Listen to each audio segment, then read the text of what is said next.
Have you ever looked around and wondered, why does everyone else seem surrounded by crowds, invitations, and endless noise while my own phone stays silent? Their lives look like one constant celebration, while mine feels like a quiet room with just a few messages, sometimes none at all. That feeling is familiar, isn't it? The thought creeps in. Maybe I'm failing at life. Maybe something's wrong with me. But what if I told you that silence is not a curse, it's a sign, not weakness but strength? And here's the truth. What you see as loneliness may actually be the most powerful clue that you are becoming someone rare. Stay with me until the very end, because once you hear this, you'll never see solitude the same way again. And if you believe wisdom like this should be part of your daily life, consider subscribing now. Together we'll build the inner strength the Stoics promised. Part 1. Depth cannot survive in shallow waters. Think back to the last time you shared something truly personal, something deep, something fragile with the people around you. Maybe it was a dream you've carried for years. Maybe it was a fear you've never spoken out loud. Or maybe it was a thought about the meaning of life itself. And what happened? They laughed politely, shifted the conversation, or tossed in a joke to brush it aside. Your words sank like a stone disappearing into water. That moment hurts, because deep down you realize you weren't heard, you weren't seen, you weren't understood. But here's the truth, it doesn't mean you were wrong. It means you were speaking from a depth that others cannot reach. While most drift safely on the surface, you are diving into waters that demand courage. Marcus Aurelius once wrote, "The soul becomes dyed with the color of its thoughts." If your thoughts are rich, reflective, intentional, then shallow conversations will never satisfy you. And that is not a flaw, it is the price of depth. Look around. Many people connect quickly because nothing is required of them. They laugh at gossip, trade stories about distractions, and bond over noise. But those connections vanish as easily as they appear. If you, however, crave truth, loyalty, and meaning, you will not blend in easily. That is not weakness. That is proof of rarity. I once knew a man brilliant in business, wealthy by every measure. He attended the grandest parties, sat at the finest tables, and yet he was silent. When I asked him why, he told me, "They roar with laughter over nothing." But when I ask what failure has taught them, the table falls silent. That's when I know I'm in the wrong place. Maybe you've felt that too. Surrounded yet alone, present yet invisible. And maybe you've wondered if something is wrong with you. But what if it isn't? What if it's simply the cost of carrying a mind unwilling to stay shallow? So let me ask you, if you find yourself out of place in empty conversations, could it be because you were never meant for shallow waters? Could it be because your depth, your silence, your hunger for truth is proof you were meant for something greater? Stay with me, because once you see this, you'll never mistake solitude for loneliness again. Part 2. Solitude. The training ground of self-mastery. Why do so many people fear being alone? It's not the silence itself. It's what silence forces them to face. When the noise fades, when the laughter is gone, when no one is around to distract them, there is only the mind, unguarded, restless, untrained, and that, for most, is unbearable. So they run. They fill their calendars with noise, their nights with parties, their days with endless chatter, not because they love the company of others, but because they fear the company of themselves. The Stoic teacher Epictetus once reminded his students, "If you wish to improve, be content to be thought foolish and stupid." In other words, real growth often looks strange in the eyes of the crowd. When you choose solitude over shallow company, people may call you antisocial, distant, even cold. But the truth? You are training for a freedom they may never know. Think of it this way: which is stronger, the one who needs constant noise just to feel alive, or the one who can stand alone in silence and still feel complete? I remember a story of a young man who tried a silent retreat.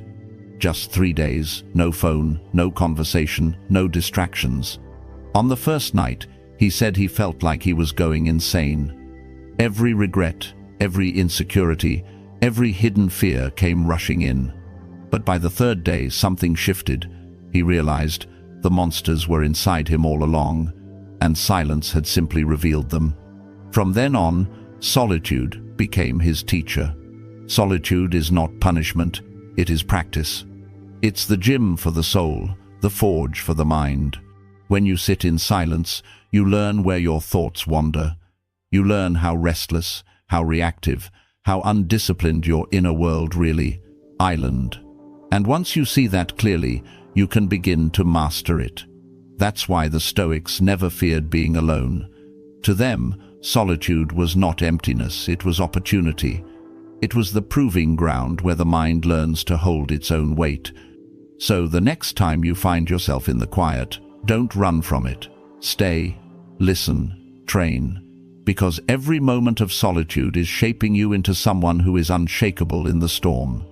Stay with me, because in the next part, we'll uncover why one true friend outweighs 100 shallow companions. Part 3. Quality outweighs quantity. Picture this: 2 tables. At the first, 20 people sit together. The room is loud, the laughter constant, the stories quick and shallow. Everyone is connected, yet no one is truly seen.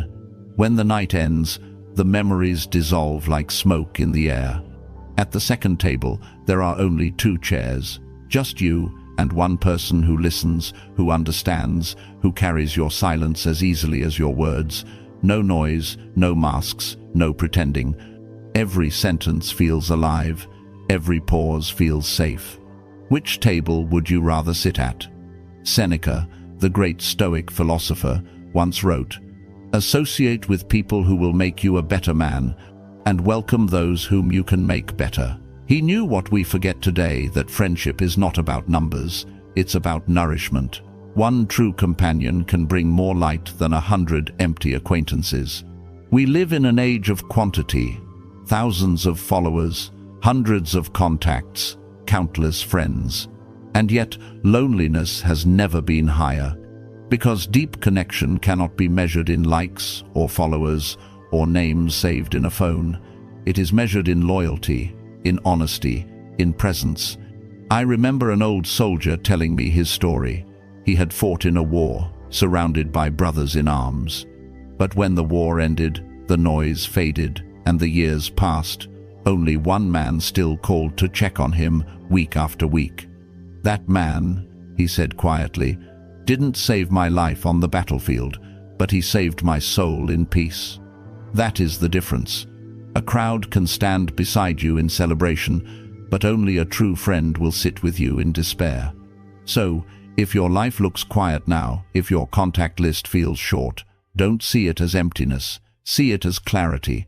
It means you are filtering out the shallow, the temporary, the exhausting. It means you are protecting your soul from being drained by those who were never truly with you.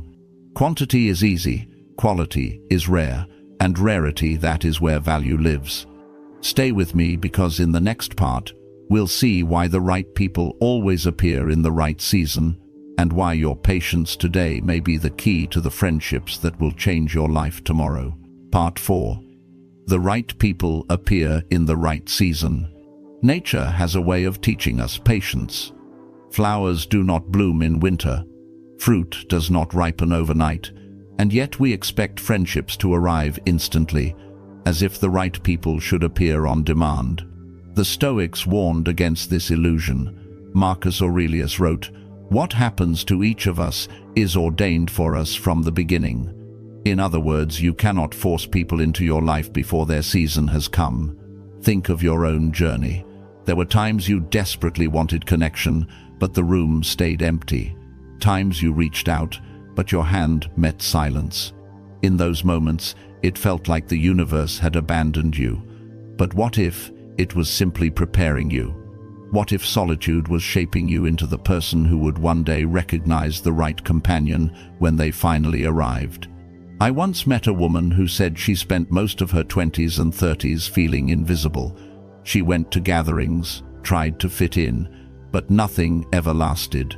Then, in her 40s, something shifted. She stopped chasing, stopped forcing, stopped dimming her light just to be accepted. And slowly, people who valued her depth began to appear. She told me, if they had come earlier, I wouldn't have been ready.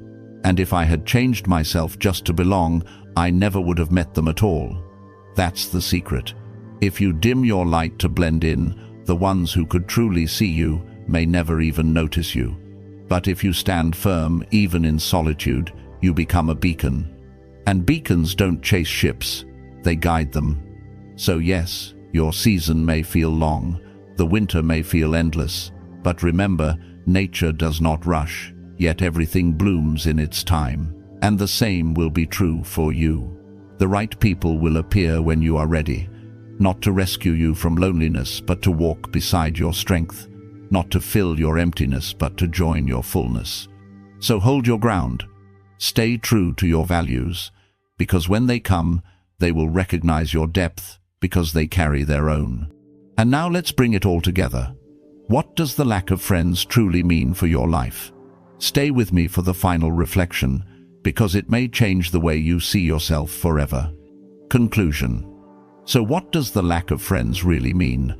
It means you have standards. It means you would rather walk alone than follow a crowd headed in the wrong direction.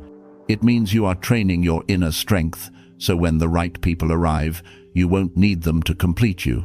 You will join forces to become more whole together. Einstein needed solitude to create. Marcus Aurelius found peace in silence. Seneca warned that the crowd often runs toward emptiness. And Epictetus reminded us, self-mastery is the only true freedom. When you sit alone, you are not abandoned, you are in the forge of your own becoming. So remember this: better to stand alone in truth than sit in a crowd built on lies. And if this video brought you value, you can tap the thanks button to support me in creating more content, and comment below quality over quantity. That will be your pledge to walk this path of strength. And before you leave, choose the next video on the screen. It may not only change the way you think, but the way you live.